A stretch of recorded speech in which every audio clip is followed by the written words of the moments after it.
नमस्कार प्रणाम दोस्तों। तो आज मैं बात करने वाला हूँ जीवन भर स्वस्थ रहने का जो है फार्मूला क्या है। आज इस पे जो है हम सब चर्चा करेंगे। देखिए, स्वास्थ्य जो है दोस्तों दो चीज़ों को मिला के बनता है। एक भौतिक शरीर जो है यदि ये पूरी तरह से स्वस्थ हो, और दूसरा जो सूक्ष्म शरीर है जिसे आप मन कह सकते हैं, ये दोनों ही जब स्वस्थ रहते हैं तो उसे ही हम संपूर्ण स्वस्थ कहते हैं। इन दोनों को हम कैसे स्वस्थ रख सकते हैं, इसी पे पूरी चर्चा जो है करेंगे। भौतिक शरीर में जो चीज़ें कंट्रीब्यूट करती हैं दोस्तों, वो है संपूर्ण रूप से भोजन। आप किस तरह का भोजन कर रहे हैं वैसा ही आपका शरीर जो है बनेगा। आप गलत आहार करेंगे तो फिर शरीर भी वैसा बनेगा और अनेकों प्रकार की बीमारियां आपके शरीर में आएंगी। शुद्ध भोजन करेंगे तो बहुत ही बेहतरीन शरीर बनेगा और बीमारियां जो है इसमें नहीं आएंगी। शुद्ध भोजन करेंगे तो यदि बीमारियां हैं तो वो भी समाप्त हो जाएंगी। जन्म के पश्चात जितनी भी बीमारियां हुई है वो सारी की सारी भोजन से ही समाप्त हो सकती हैं। ये आप जान लीजिए, भोजन में इतनी ताकत है, क्योंकि इसी भोजन से ये शरीर बना है। लेकिन हम लोग क्या करते हैं, हम लोग इसमें ऐसी छोटी छोटी सी गोलियां डालते रहते हैं, छोटी छोटी दवाइयां डालते हैं। अरे जो तुम्हारा ज़्यादा क्वांटिटी में जो तुम्हारे शरीर में जा रहा वो तो तुम्हारा गलत ही है, तो तुम एक गोली से उसे ठीक कर दोगे, एक गोली से वो ठीक हो जाएगा। एक तरह तुम गलत आहार ले रहे हो इतनी क्वांटिटी में, और गलत आहार लेके तुम सोच रहे हो कि जो है मैं इतनी सी छोटी सी गोली लेके खा के उसको ठीक कर दूंगा। Is it possible? यही वो कारण है जिस वजह से आज हम सब गोलियां खाते हैं और साल दर साल हमारी बीमारियों में इजाफा होता है। आज एक बीमारी है तो साल भर बाद 2, फिर उसके आगे 3। मैं इन रास्तों से गुजर चुका हूँ, इसलिए मुझे ये पता है ऐसे ही हुआ है। और शुरुआत एक ही चीज़ से होती है और वो भोजन ही है। और ये प्रक्रिया बहुत ज़्यादा फास्ट हो जाएगी, उसमें अगर विचार भी मिला दो, नकारात्मक विचार मिला दो, तो ये प्रक्रिया बहुत फास्ट हो जाएगी। इसलिए भोजन और विचारों की बड़ी महत्वता है अगर हमें स्वस्थ रहना है तो। शुद्ध भोजन के विषय में बात करेंगे, ठीक है, विचारों के विषय में भी बात करेंगे। तो अब आप इतना तो समझ ही गए हैं कि भोजन की क्या महत्वता है और क्यों हमें शुद्ध भोजन करना चाहिए। अब ये शुद्ध भोजन है क्या? शुद्ध भोजन दोस्तों जो प्रकृति से आए, और वो भी डायरेक्टली, घुमा फिरा के नहीं, प्रोसेस होके नहीं, सीधा प्रकृति से आए। सीधा प्रकृति से कौन सी चीज़ आ रही है डायरेक्टली? फल और सलाद, इंस्टेंटली।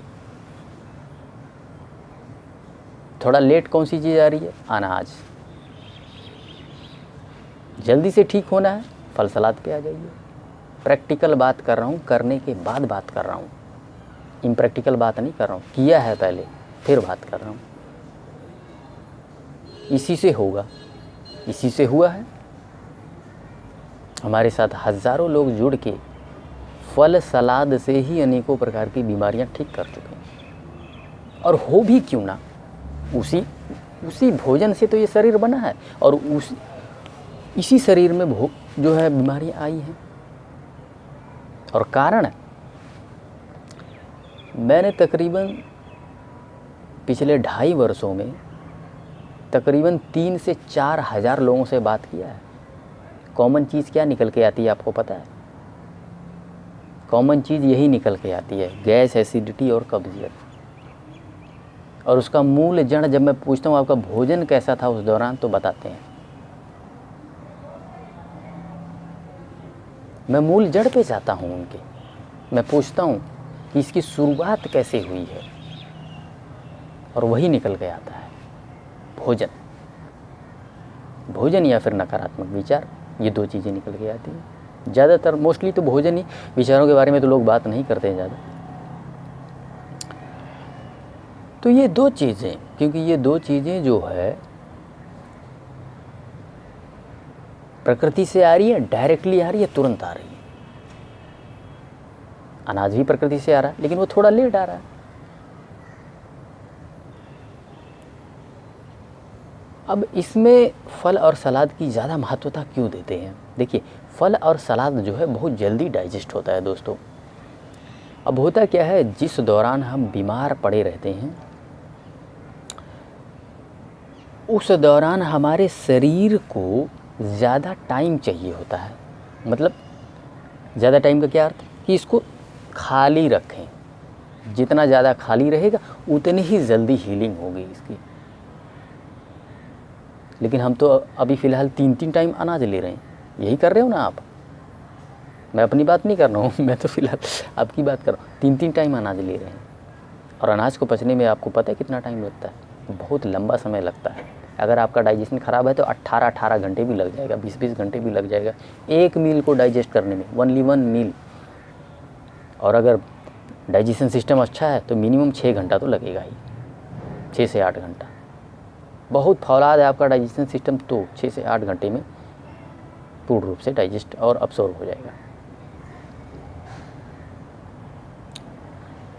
तो होता क्या है, जब हम अनाजों को छोड़ के इस पे आ जाते हैं, फल और सलाद, ये बहुत जल्दी डाइजेस्ट होता है। मान लीजिए 1.5 से 2 घंटे में डाइजेस्ट हो जाता है। ये भी ज़्यादा बता रहा हूँ, 1.5 से 2 घंटे में, ठीक है। फल और जल्दी डाइजेस्ट होता है, सलाद थोड़ा सा, उससे थोड़ा सा, मतलब कि आधे 1 घंटे का डिफरेंस मान लीजिए, ठीक है। फल और जल्दी डाइजेस्ट हो जाता है। तो हमें ज़्यादा टाइम मिलता है, हमारे शरीर को ज़्यादा टाइम मिलता है, हीलिंग के लिए ज़्यादा टाइम मिलता है।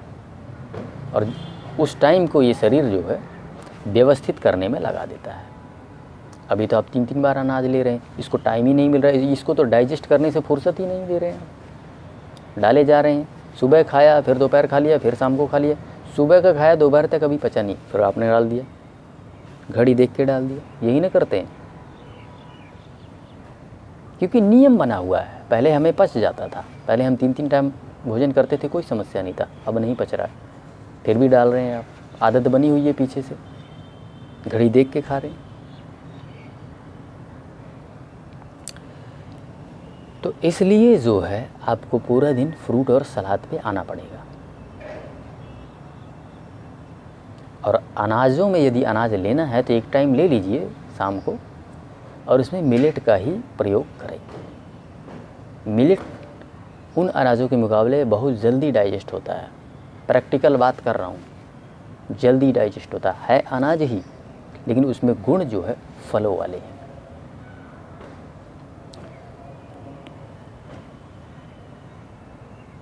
तो इतनी सी बात तो आप समझ ही गए। देखिए, दूध जो है, दूध के विषय में, दूध अच्छी चीज़ है, लेकिन दोस्तों वास्तविकता तो ये है कि दूध हमारा भोजन है नहीं। मैं आपको सच बता दूं कि दूध हमारा भोजन नहीं है, लेकिन फिर भी हम सब लोग दूध खा रहे हैं, दूध पी रहे हैं। ठीक है भाई, खाइए पिए, हमको कोई समस्या नहीं। अब जब फिट हो जाए तो फिर से खा लेना, कोई दिक्कत नहीं। पर अभी हीलिंग के दौरान जब डाइट शुरू कर रहे हैं तो बिल्कुल नहीं ले सकते हैं। यदि लेंगे तो ठीक नहीं होंगे, इस बात को आप समझ लीजिए। क्योंकि दूध हमारा भोजन नहीं है, उसका प्रोटीन जो है डाइजेस्ट करने में बहुत जद्दोजहद करना पड़ता है शरीर को। आपका डाइजेशन सिस्टम ख़राब है तो गैस भी करेगा, एसिड भी करेगा, कॉन्स्टिपेशन भी करेगा, कब्जियत भी करेगा। फिर से नोट करा दे रहा हूँ, दूध लेंगे तो ठीक नहीं होंगे। इसलिए दूध और दूध से जुड़े प्रोडक्ट सारे ही आपको कम्प्लीटली बंद कर देने पड़ेंगे। हमने अनाजों पे चर्चा कर लिया, दूध पे भी कर लिया, प्रोसेस्ड फूड पे भी कर लिया, बस यही है। अब इसमें एक महत्वपूर्ण कड़ी जो है वो है प्रकृति से जुड़ना, मिट्टी से जुड़ना। प्रकृति के ज़्यादा से ज़्यादा करीब रहना पड़ेगा आपको, अगर पूरी तरह स्वस्थ रहना है तो। मिट्टी से जुड़ना पड़ेगा, प्रकृति से जुड़ना पड़ेगा, पेड़ पौधों के आसपास ज़्यादा से ज़्यादा रहना पड़ेगा। शहर में रह रहे हैं तो पार्कों में ज़्यादा समय व्यतीत कीजिए। तो इस तरह से कुल मिला जुला के शुद्ध भोजन और प्रकृति से जुड़ना बहुत ज़रूरी है। ये मैं बता दे रहा हूँ, जो आखिरी पॉइंट मैंने बोला, प्रकृति से जुड़ना बहुत ज़रूरी है। मिट्टी से जुड़ना, पेड़ पौधे से जुड़ना ही पड़ेगा आपको। ये शरीर उसी मिट्टी से बना है, जब उसके संपर्क में आता है एक अलग तरह से ये व्यवहार करता है, खुद आप देख सकते हैं। आप भोजन करके जाइए, ज़मीन पे लेट जाइए, ऐसे पचेगा भोजन। सारे के सारे बॉडी के सेल्स एक अलग तरह से व्यवहार करने लगते हैं। जैसे ही आप इसको प्रकृति के करीब ले जाइए, देखिए आपका मन आनंदित हो उठेगा। सारे के सारे बॉडी सेल्स में खुशी की लहर दौड़ जाती है जैसे ही आप इस शरीर को प्रकृति के करीब ले जाते हैं। बहुत ज़रूरी है। इसके अलावा सुबह का शुद्ध वायु लेना ना भूलें दोस्तों। सुबह की जो शुद्ध वायु होता है ना, आपको बाहर निकलना है, थोड़ा सा वॉक करना है और शुद्ध वायु लेना ही लेना है। बहुत ज़रूरी है, बहुत महत्वपूर्ण है। इसको भी मिस नहीं कर सकते हैं। ये 3 चीज़ें नोट कर लीजिए। सुबह का शुद्ध वायु, प्रकृति से जुड़ना और शुद्ध भोजन, ये 3 चीज़ें आप करेंगे। तो इस तरह से जो है आप ये तो रही बात भौतिक शरीर को ठीक करने की। अब मैं बात करूँगा मन को ठीक करने की, कि मन को कैसे ठीक करें। मन को ठीक करने का सीधा हिसाब किताब है, आप भागवत गीता पढ़ें। भागवत गीता में भगवान कृष्ण ने जो ज्ञान दिया उसको आत्मसात कर लीजिए। बहुत सीधा सा हिसाब है, सभी प्रश्नों के उत्तर है, जीवन जीने की कला सिखाता है।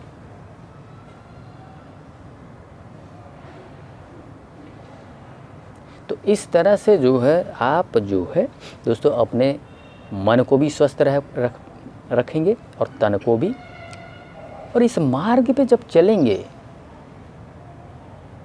तो भगवान की कृपा से आप पूरा जीवन भर स्वस्थ रहेंगे। स्वस्थ कोई आसमान से नहीं टपकता है, वो आपके हाथ में ही होता है।